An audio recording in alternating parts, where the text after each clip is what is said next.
you're absolutely emphatic in here. We can't avoid another financial crisis. It's taken you 25,000 words to explain why. 25,000 no's, yeah.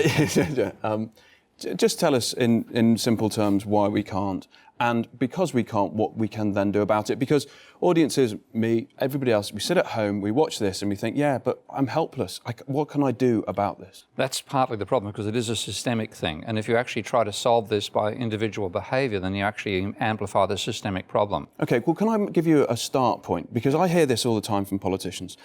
The household budget is the same as the national budget. Yeah, I know. And ladies and gentlemen, have you heard this? We've got to treat the national budget like a household budget. That is a popular misconception. So for the people sitting at home now watching this, why should we not think of the government budget as the household budget? Yanis Varoufakis said this very well on Newsnight some years ago when he got a challenge from the audience on just that front.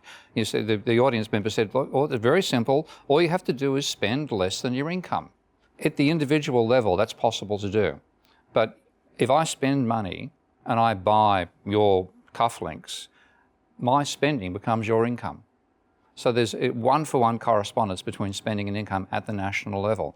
And this is the trap. If the government does that, then it's the actual end process of that idea of the government trying to save money by spending less than it gets back in taxes, continuing to do that indefinitely, that either forces the other sectors to go and borrow money from the private banks, or it drives GDP down, because collectively you can't save more money into existence.